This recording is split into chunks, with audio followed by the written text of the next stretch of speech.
Hello, and welcome to a very special What the Bleep Are You Playing? We're going to recap the Summer Games Fest. We just finished and watched Jeff Keighley introduce a whole bunch of games and trailers and stuff, and we're going to talk about it here. Yes, we somehow managed to stay awake. There were a couple down parts of it, but it's 2 hours long of just trailer after trailer after trailer. It was. That's true. Well, with Mason's attention span, that's like 5 days. That's It's true. very fair. That's very fair. And I think before we get into the actual show, I think Keighley actually did a very smart thing earlier this week when he said, reduce your expectations. Yeah. Yeah. And legitimately that helped because the expectations were sky high. By the time this started, I had no expectations, and I came away saying, yeah, that was solid. Yeah. Came away like there was some cool stuff there. But if I had the sky high expectations, honestly, I'd come away and been like, wow, there was no... Yeah, it's like that wasn't shit, but straight up told people, lower your expectations. But yeah, we're gonna just kind of go through a lot of the games that we liked. I have them all written down, every single game, but and marked which ones I'm gonna talk about. But interrupt in at any point if there's a game you want to talk about, and go through there. I do want to, off the top of it, was really cool. They did the top 10 Steam games, the top three, and a game that we have played that will be up on our YouTube in the not too distant future. Buckshot Roulette was on there, and that was really cool. That was really cool. It's putting a band-aid on a bullet wound, but I do appreciate Keighley kind of saying, yes, indie games are good. The future. The games industry isn't in a great place right now, so this is kind of the future of it. Again, band-aid on a bullet wound, but I appreciate him actually saying something. Keighley is one of those that I do think tries. He has his flaws, he tries, but you could see he does hear a lot of the criticism. One of the criticisms of a couple of years ago at the Game Awards was you literally had no women on the stage. And he's got a co-host this time who did a lot of announcements. There were a lot of women developers that came out in his stuff. So he does try. He's got flaws, but he's tried. He's got plenty of flaws, but the dude tries. And I appreciate that. Yeah. But now on to what actually matters. The games, and unlike the Game Awards, there's no awards in the middle of it, so it's just games. It's just games. The first thing we kind of knew was coming, but they started right off with Legos. Yeah, Lego Horizons. I firmly stand by Horizons as an industry-playing franchise. I've never seen anyone who's a massive fan of this series. I know a few. I know they're out there, but I'm like, man. I know a few that were really big on the first game. As a franchise, it seems like the first game was this huge thing, and then the second game was just kind of there. Yeah. But I know a lot of good fans. But it is really cool that a franchise is getting a Lego game. That's a really cool thing. That is franchise. Yeah, any game franchise just getting the possibilities are endless if that's now an option. People lost their mind when Portal and Sonic the Hedgehog was added to Lego Dimensions. So. That's what I love that we're seeing with Lego, is that it being less of a franchise and more of a medium, a way of presenting things. And the other big thing on this is Horizon on the Switch. Yeah, that was the thing. Everybody was like, that was the big thing. Is everyone was like, Horizon's on the fucking Switch now. Yeah, they were like, okay, this PlayStation franchise on the Switch. That's cool. Yeah, it is. I think, and go ahead. I think it helps that it's a spin-off. Yeah. Admittedly, with the gameplay that we saw, it looks very suited to the Switch. Oh yeah, very, very much. It's just how finicky sometimes these studios are with giving up their stuff. It is very cool that legitimately we are getting this. And again, this might. For Sony, I think it's a smart move because someone might play this who hasn't any idea and it's like, oh, I kind of want to try out the other games in this franchise. How do I play those? And it's a smart move, I think, and it's one that doesn't always happen. So kudos there. Yes, I think we're witnessing the very slow, but I think we're witnessing the slow death of exclusivity. We'll talk about a few exclusive things on this list that why they're that. Sure. Then there was a few games that just did there that I'll just rattle off quickly that I don't think need much conversation, but I do want to mention No Room in Hell 2 was an interesting looking little game. Cool zombie design. Zombie shooter type thing. It looks really cool. And then didn't look like there was anything that really separated it from other zombie games, but. And then decades after the last one, I think we got the Harry Potter Quidditch Champions that could be interesting. It looks fine. It could be interesting. I didn't have any of those marked, but then the next thing that really legitimately looks awesome, and maybe I don't know if it's my favorite, but it's up there. Cuff Bust. Cuff Bust looks so fun. From solo developer, the same guy who did Choo Choo Charles. Which, man, this is a switch up from that. Yeah. In a way, if you've played Choo Choo Charles, you know he has kind of a sick sense of humor. And kind of a random sense of humor as well. Mm. So this feels like it's going full into that. Yeah. I'll be honest, when I heard from the developer of Choo Choo Charles, that game ends with a teaser for a sequel about a character named Gus. And I was like, oh shit, is this the Gus the Bus game? But no, it's Cuff Bust, and I'm like, oh, this looks really fun. It does. It looks like you're a bunch of little, like, cute little things breaking out of prison. Like mice-like things breaking out of prison. Look like Care Bears mixed with mice. Yeah. Care mice, and you're breaking out of prison. And it looks, they didn't really give a whole lot of details on the game, but that trailer sold me. It was a game like, yeah, I want to play this. This is like the perfect like indie Steam downloaded game to play. Yeah. Yeah. It looks like it'll be maybe another Lethal Company where there's just a bunch of random bullshit. Yeah. That you can upload to YouTube for the funnies. Exactly. We got a quick little teaser. They're going to give a whole lot more of the later stuff, but Star Wars Outlaws, nothing new really other than Lando in the background of one of those. Sean and I didn't even know. No, I missed it. I missed it. I wasn't entirely certain it was him either, and then Jeff Keighley said it, and I was like, oh, okay. Which, fine, we didn't get any gameplay stuff. Again, I am very conflicted on Outlaws because as far as the game goes, but I hate a lot of the Ubisoft practices that are already being implemented in it, so... Yeah. It's another Ubisoft Star Wars game. Yeah. Eventually. It's not day one. I've already kind of made that decision. Oh, I know it's not day one, but... Eventually. You're gonna get it. There was a kind of the biggest surprise announcement that came in this that I don't think anybody was talking about. Civ 7. Yeah. Yeah, that was... I have no connection to the Civilization games, but I know a lot of people love them, so it's like Civ 7...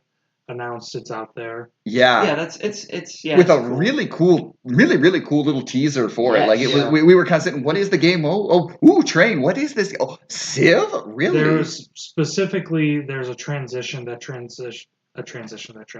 Hopefully. A transition that went from the city skylines and its clouds to the exhaust fume of a rocket. It's like that's a good transition. Yeah. And then that's what went straight into Civ 7. But it was followed by, I know, one of Thomas and I's more anticipated games, Black Myth Wukong. Black Myth Wukong. I feel like I've been hearing about this game for fucking 8 years or whatever. Finally has a official release date. Mm-hmm. And it didn't show anything, but again, we've been seeing... We saw a lot of gameplay stuff at the Game Awards, if I remember right. Yeah. And it was because that was a pretty extensive trailer, so this was more about like, hey, here's the release date. Yeah, because Black Myth Wukong looks fucking sick. It does. Give me any Sun Wukong stuff. I'm interested. So, then we got a couple things that we're not really going to mention too much. Things like Asgard's Wrath. Okay, Once Human. Space. We did get Space Marine. I know Thomas is excited, but it seems like we get a trailer for that every single one. Yeah, that's why I'm not going to bring it up much because they gave a pretty extensive gameplay thing a couple months ago, I think. So. And then the game I want to bring up here is an Xbox game. So one I can't play from the Atlas, from the Persona people, but Metaphor. And they actually brought some of the guys out, to the developers to work on it. And legit, it looks like a Persona type game, RPG, obviously. Surprise, Atlas doing that. But I like that kind of like their jobs are their jobs. There's a lot of really cool, interesting things, and it looks like a really interesting RPG. Unfortunately, it's an Xbox game right now, so I am a little SOL right here. But I told you if you get Game Pass, you can make your laptop explode trying to play it. All right. Speaking of exclusivity, Arkham Shadow. Batman Arkham Shadow exclusive for MetaQuest 3 or whatever. Neat. I don't play VR. I just don't. And I love the Arkham series. I do. There's a whole 3 good games in it. And like, we're not thinking of the same bad one. But anyway, like, again, I like the idea. I like the story. Roger Craig Smith returning as Batman.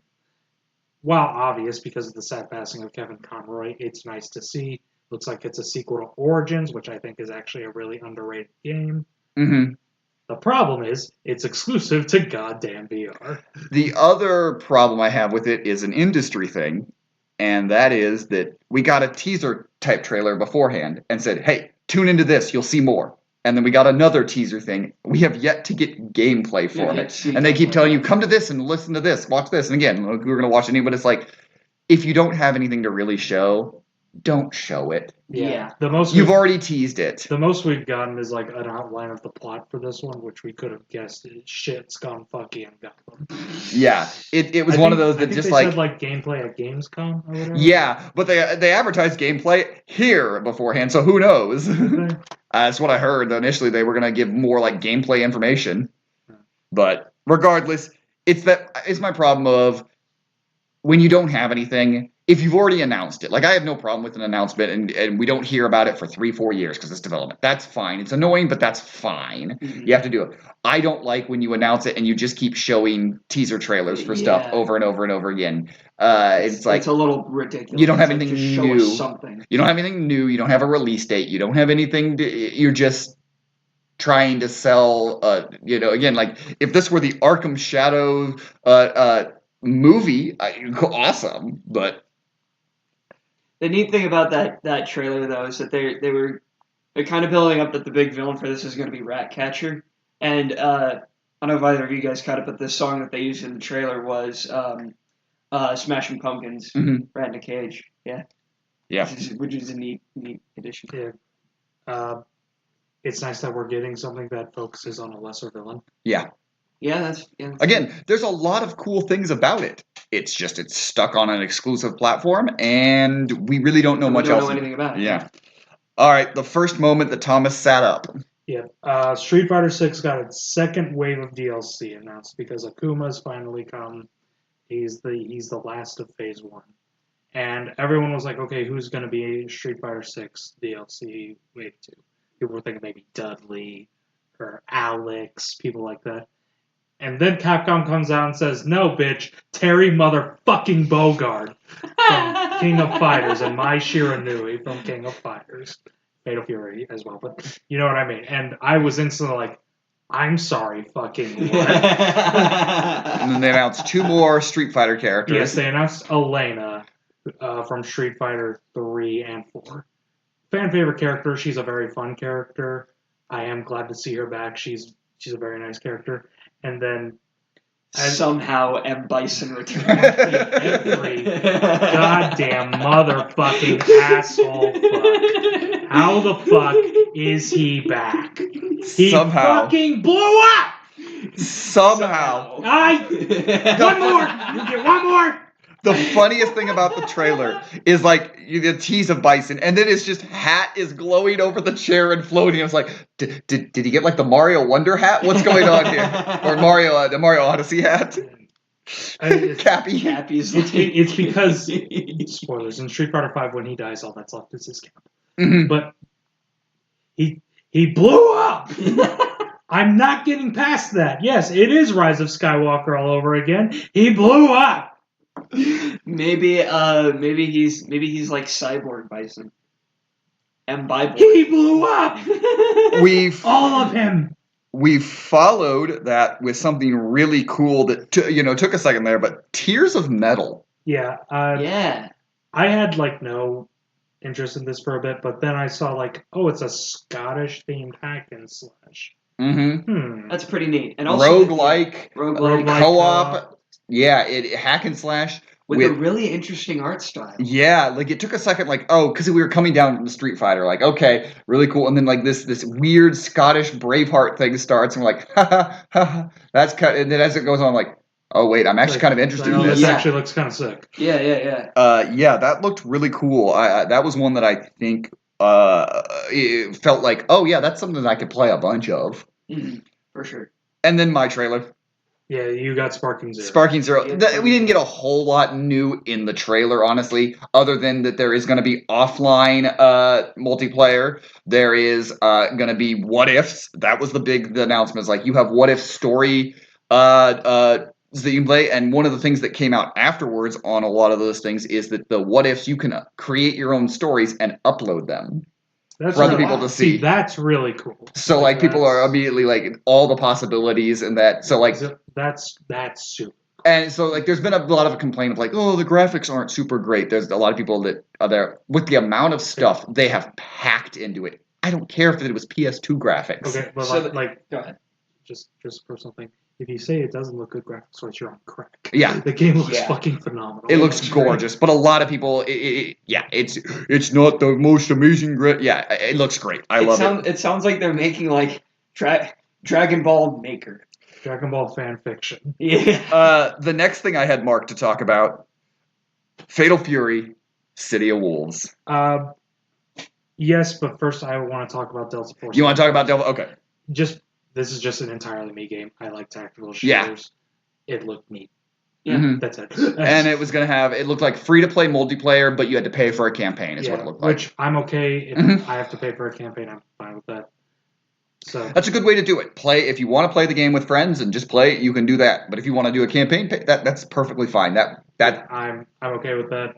I will probably buy the campaign because again, I like tactical shooters, and it looks like they're doing the Black Hawk Down story. So okay. Yeah. But yes, then we get to Fatal Fury, City of Wolves. My child has returned. When we saw that SNK was going to be here, we were kind of trying to speculate what it was going to be. Yeah.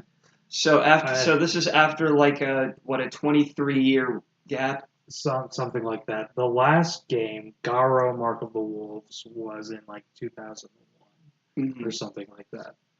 Fatal Fury City of Wolves is back. Looks phenomenal. It is absolutely gorgeous. Amazing stylized graphics. I love that it almost looks like you're pulling them out of a comic book is kind of the style they look like. They have that 2D look while being in 3D that I love. Incredibly thick outlines, which I think helps separate it from King of Fighters. Yeah, it looked really cool, and it's awesome that this franchise is back. B-Genet is back for all you horn dogs. I think a new character was revealed. The character that was shown, I forget his name. He didn't look familiar to me, but I'm also not super versed. And they didn't spend a lot of time on the characters, honestly. Yeah. Another important thing from that is that mini games are back, which hasn't been seen since Art of Fighting. So a while. That is another thing where it's like, oh, it's back. That's really cool. It's back. Yeah. Then we had a little bit of a lull. There was a mecha game. But then we got Jason Blum come out on stage. Blumhouse Games launched. An entirely new development studio. They showed a lot. And they did show a lot. 6 games, I think. 1, 2, 3. Yeah, 6 games. I think all of them looked interesting. Yeah, because it's like funding this like indie look to the games, but like they're gonna have more money behind them. Yeah. Like it's a really interesting. Like all of them had just like this unique feel to them, and then you had the final one, which was Project C, which I believe had Cronenberg. Not David Cronenberg, but Cronenberg is Brandon. Yeah, I think Brandon Cronenberg's working on it, which was really cool. They got. It's Blumhouse. He's going to find horror minds all around that are going to work on these things. And I mean, if more developers get a chance to do stuff they love to do, which is kind of what Blumhouse Studios has done. They they let people create horror movies. Now you get a lot of silly, goofy PG-13 horror, but that's okay. I do, which means look forward to horror games flooding the shelves for a couple of years. I do really like Blumhouse as a movie studio, but they're very hit and miss. For every Get Out, you get a Fantasy Island. For every Megan, you get a FNAF. And that's probably what's going to happen with with. Yeah, Well, but no. that's when. For every Get Out, you get 3 Fantasy Islands. Let's be honest. Look, Fantasy Island is worth it just for Michael Pena to say fantasy over and over and over again. Okay, well then for every Megan, you get a Truth or Dare. Ooh, That movie was that movie. Okay, just a real quick tangent. Truth or Dare. It's a bad movie. Let me tell you, it is a bad movie. But it's hilarious that they basically end the movie by unleashing it on the world. The only way they can stop it is like, well, everyone else now. Everyone else. It's really dumb. But anyway, then we got my sit-up moment, and Mason and Thomas, all of us sat up. Yes. Power Rangers is back. Once again, Mighty Morphin Power Rangers Rita's Rewind. Once again, Hasbro got all of us to get up from our seats.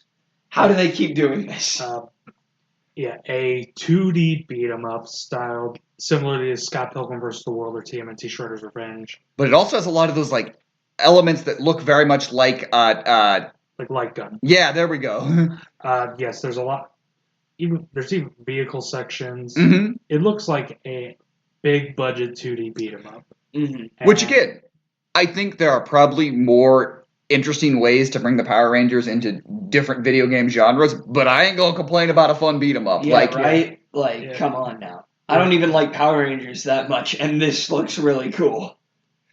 But yeah, it would, I am fully on board with a classic arcade beat 'em up with Power Rangers. Yep, give it to me. For sure. I feel like then they kind of had a little bit of a down bit. We had like a cute game, Deer and Boy, that looked there. Kingdom Come Deliverance 2. Had the unfortunate lot of coming after Power Rangers. Yeah, Kingdom Come Deliverance 2, I know a lot of people really like Kingdom Come It's got really witty dialogue. The game didn't necessarily strike me, but I did like the dialogue consistently. It looks fun. It looks cool. Was it Slitterhead? Slitterhead, Silent Hill creator, making a game that is really interesting, and I know that a lot of people are really interested. Like, it looks unique. Like, very few games look like this. It does very much look unique. Get to make weapons out of your blood because I guess every character is Power from Chainsaw Man. Yes.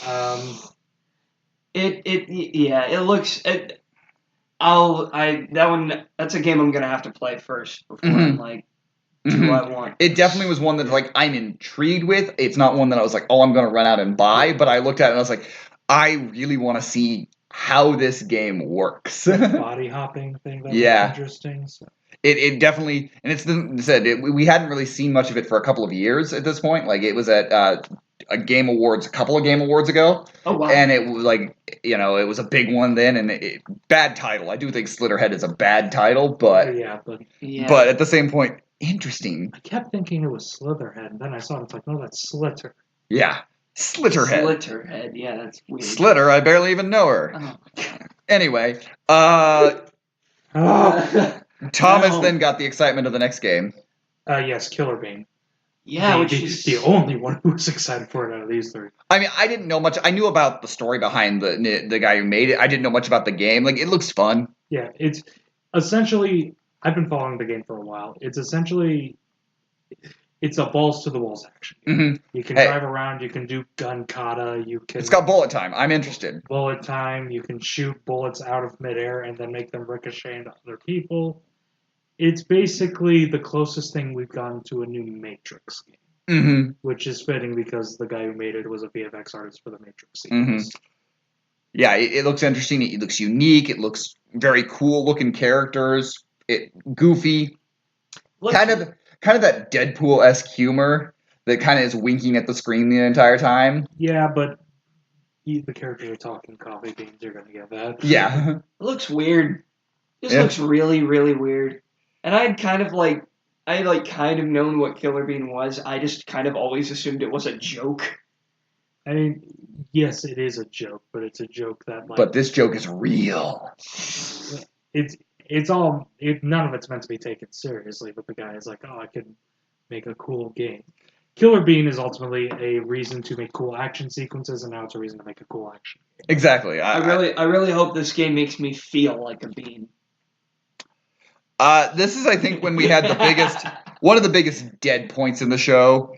nothing really struck me for a while. I mean, I guess in Otria, the last song kind of was the Spanish. It looked like a Spaniard version of Dark Souls. The Mhm. demo's out today, Yeah, so that's that might be interesting. one that I check out with the like. It looked interesting. I like the Spanish, but it was kind of like we were just kind of like a lot of just The only thing that kind of grabbed me about that one was the fact that the masks were the face. Mm-hmm. When they took the mask off, you literally like tore the guy's face off. Yeah, it had a really That's unique interesting. feel to it, but like I don't know. Yeah, Souls likes are they're good, but also I'm like that's a lot of Souls likes Yeah. that are out right now. But the next big thing I think was that Inner Sloth came out, Yeah. and they announced something so cool.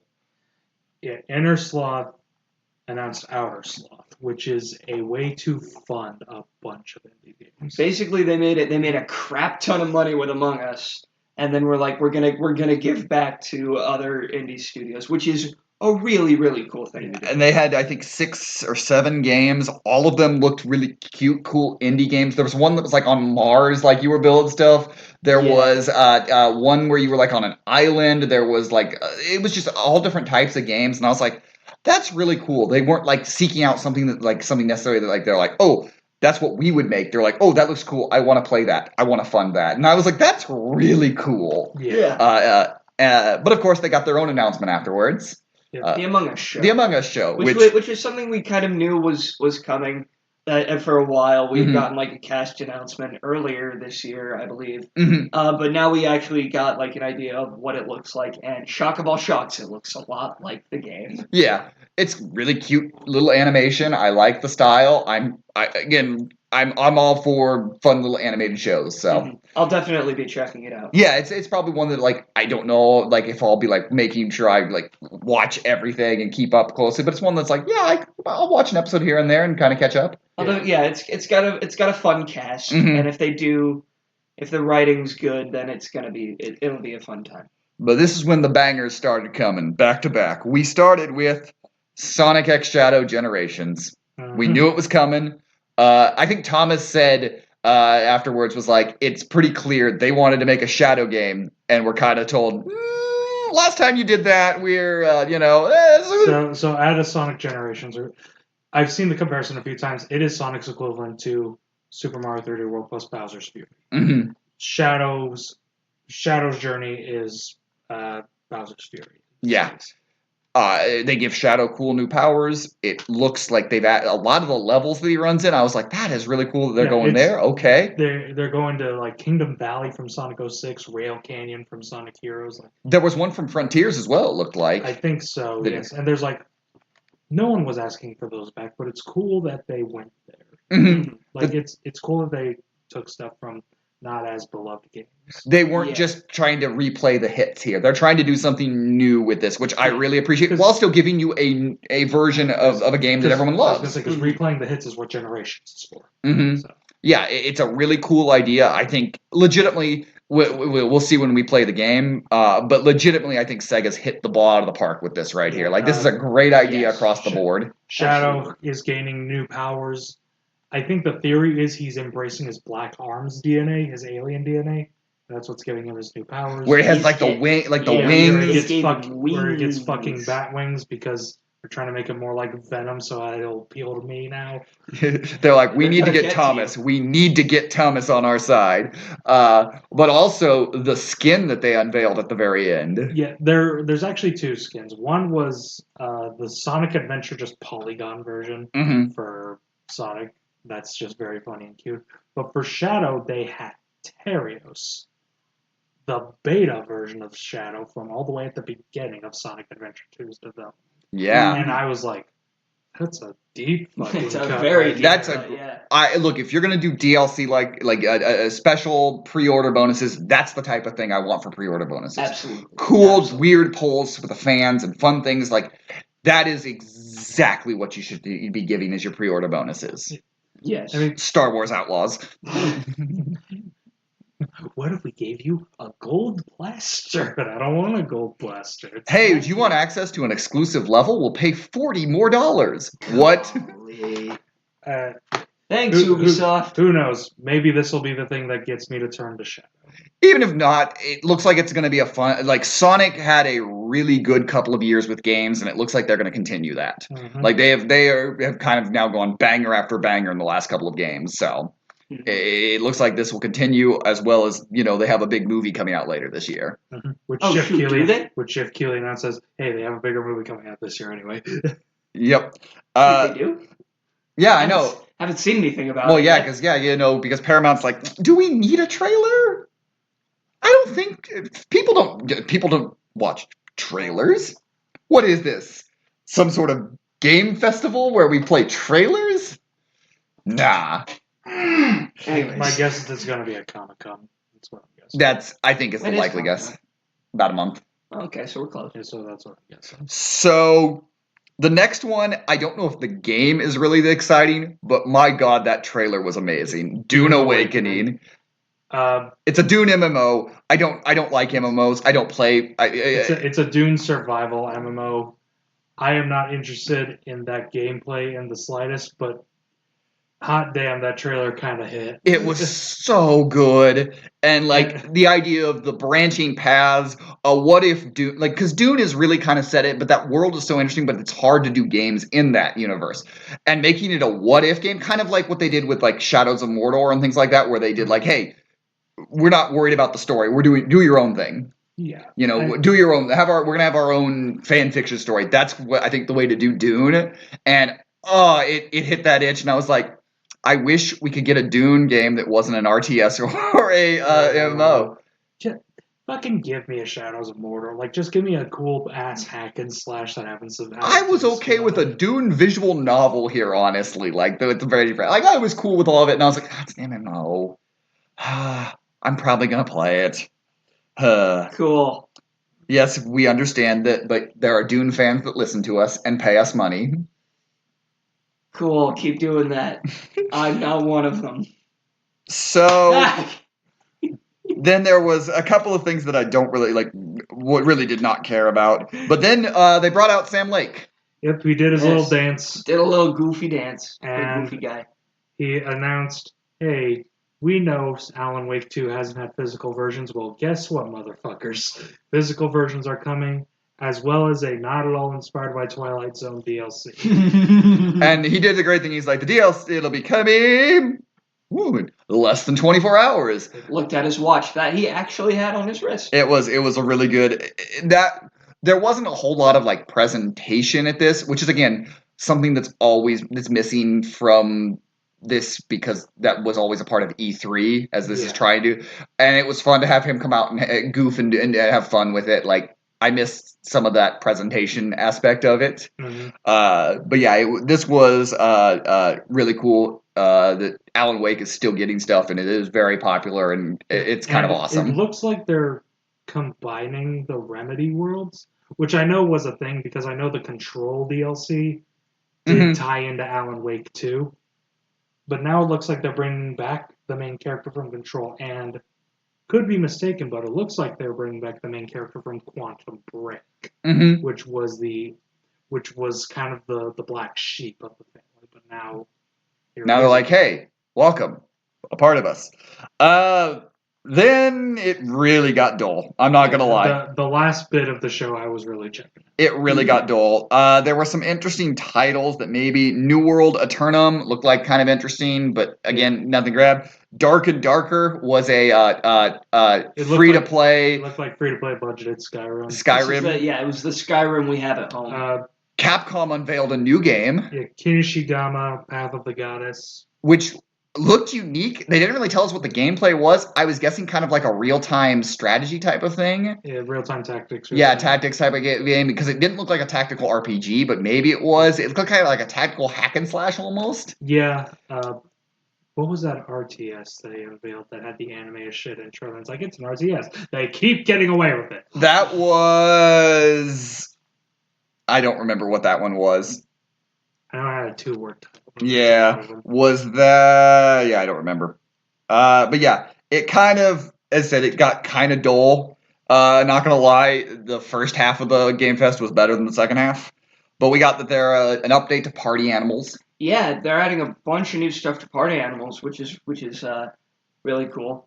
I think I'm the only one who's played. Well, when they played announced it, it, you I got played it. it. You got Oh, real you have geeked played when it. they announced it. So Yeah. Yes. I think it is really cool that they're turning Party Animals into kind of like its own kind of platform type thing. Skate got a weird little skit that. And then unveiling that it was Skate. Yeah, they're working into it. They're working on it. They're gonna try to get a console testing here in the fall. Cool, Skate's happening. This is one of those that I'm like okay with more announcements. Like, yeah, we're still working. We know we don't have much, and they're kind of poking at themselves that we don't have much. And like I really like Skate 3, and I've been hearing about this is the one that I've been hearing about for forever. Is the new Skate game, so. It'll be cool to finally see it happen. I like the very big contrast where Mason's like the game he's been waiting for years. It's a punk skater fantasy, and me and Sean are like, ooh, Sun Wukong. Yep. The two genders. Pal World's getting an update.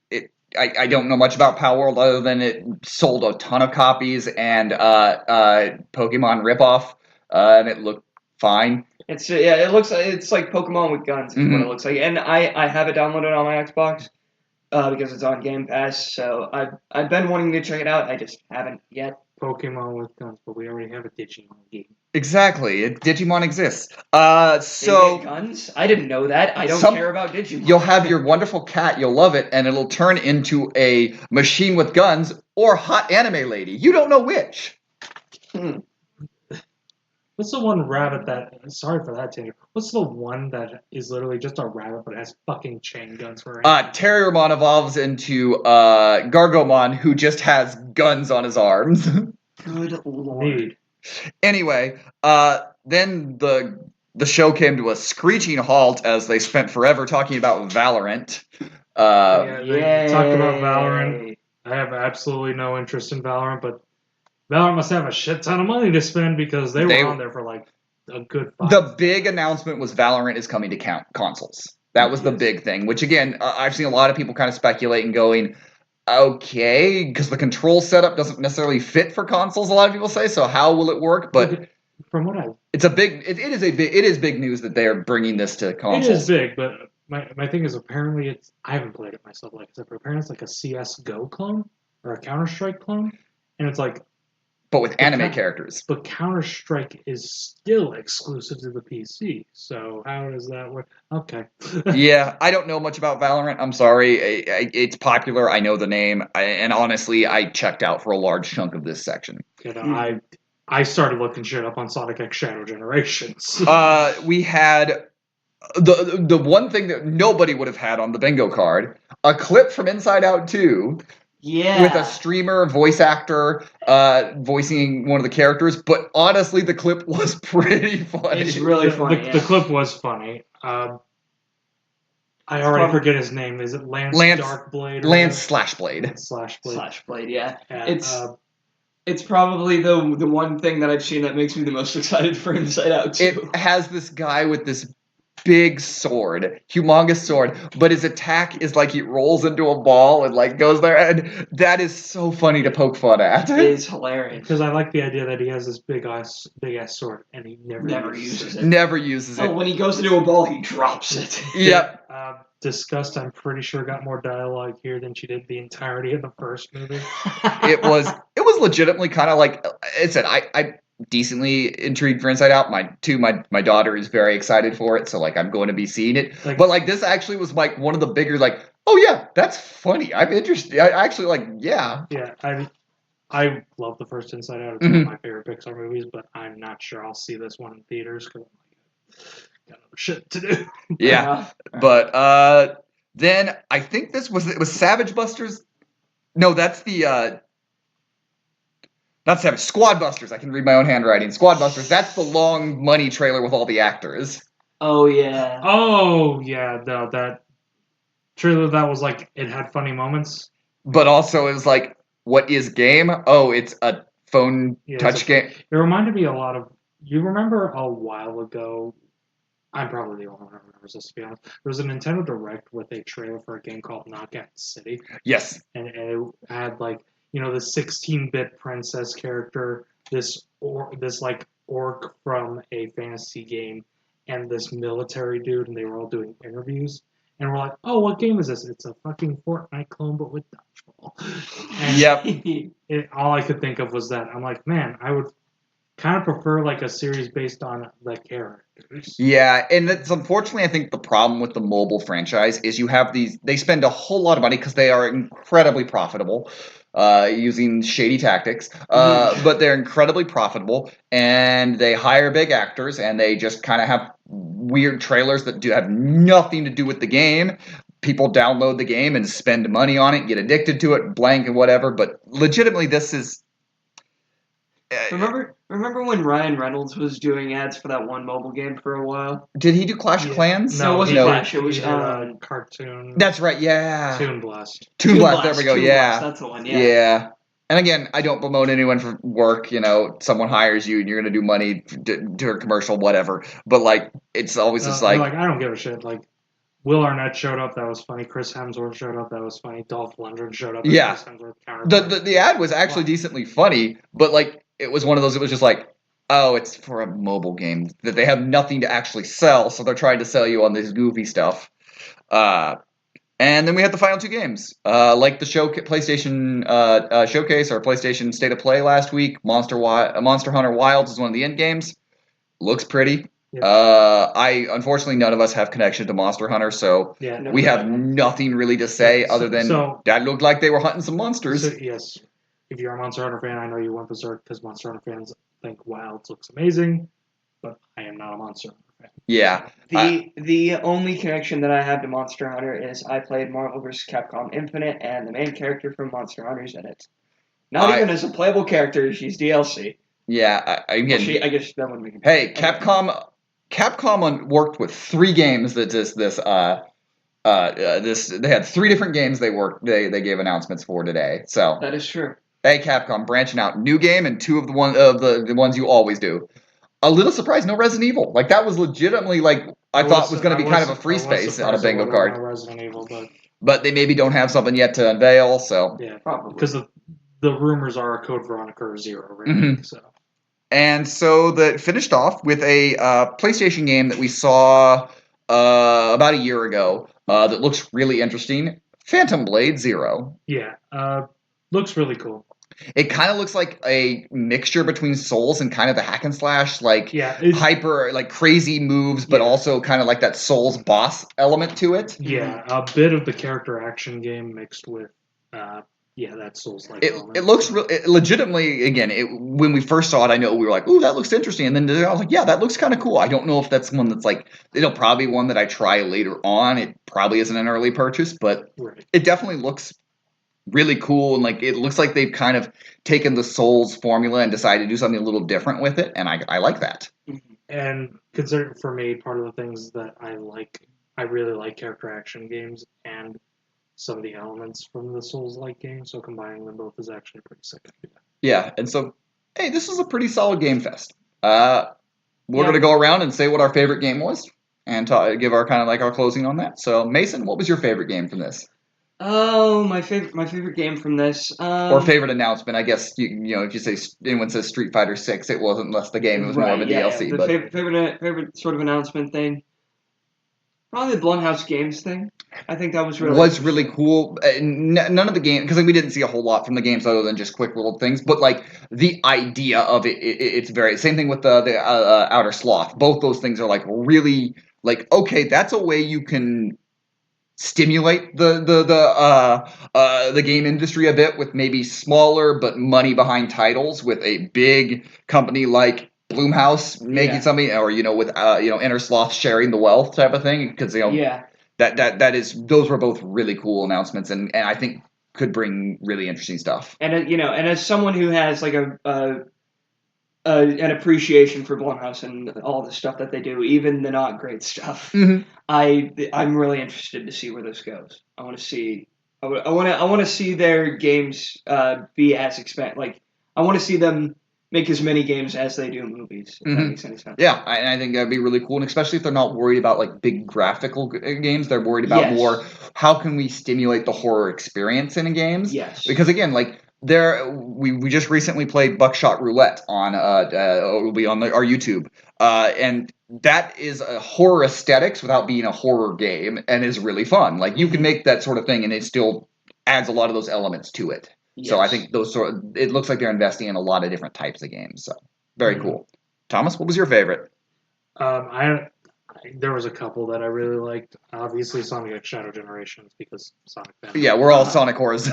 Right. I was trying not to be obvious. Yeah, Killer Bean I thought still looked pretty cool, but no shit. For some reason, Delta Force Hawk Ops looked like the most interesting one to me. That does feel very much like you. Again, another one we didn't have any Call of Duty announcement, which we thought might be on it. Well, like I said, Black Ops 6 has their own thing. Mm-hmm. Oh, that's fair. That's true. I mean, plus obviously Fatal Fury, City of Wolves. Looks like it goes so hard, but Delta Force Hawk Ops was the only thing that really caught my attention. Of like, I didn't expect to want to play that, but I kind of do now. Is it like a day one purchase? No, but if it's a free download multiplayer, you might day one download type of thing. Maybe. Yeah, but it definitely looks interesting, and I like that there's a lot of possibilities. If you're starting with Black Hawk Down, there's a lot of actual historical possibilities you can do with that to play through historical type things. Mm-hmm. And like I said, these are remakes. These are ground up remakes of old first person shooters. Mm-hmm. It definitely was a really it was unique. Definitely, I think. I mean, the obvious answer for me is probably Sparking Zero, but I knew that coming in. Yeah. Power Rangers was a big. Oh, that's awesome. Yeah, that's another one. That was just like I don't want to be. That's awesome. Honestly, at the end, Phantom Blade Zero legitimately was one that kind of stole the show a bit for me. Like that was legitimately like really awesome. I like the way they incorporate a lot of those elements that we see from it. It was one that really stuck out. Again, nothing huge, but I think my game is probably going to be either Black Myth Wukong or Metaphor. Both those games, again, one I can access because it's a PS5 exclusive, and one that I won't be able to access because it's an Xbox exclusive at the moment. Unless everyone listens to our show and subscribes to our YouTube and pays us money on our Patreon, then I can get an Xbox. Definitely a reason to exist right now. But Sun Wukong, it's a game we've been hearing about a long time, and so like I really the fact that it's finally coming. Yeah, and then just Metaphor, it scratched that RPG anime fun, but I just think the way they talked about it, I think that there's a lot of really going to be really interesting stuff in the game that they aren't telling and hinting at. So, but yeah, honestly, Summer Game Fest was better than I expected. It was very solid. I don't think it was as good as last year, but it was definitely better than the first one. I think it was better as a whole than last year. Last year just had a couple big bomb drops, but remember how boring the majority of last year's was? That's true. Like, last year had, like, 3 oh my gosh moments and a lot of, okay. Yeah. This was, like, pretty consistent outside until the very, like last 25, 30 minutes that got a little boring. But again, that was more like, I'm sure there are people all around who are really excited about a lot of those announcements because that was kind of the zone of gaming that I'm not necessarily as big into. Right. But they announced RTSs, they announced RPGs, they announced first-person shooters, action games, indie games, horror games, studios, a movie clip from a movie that nobody expected to be at it. Like, legitimately, they did a pretty good job, and I think.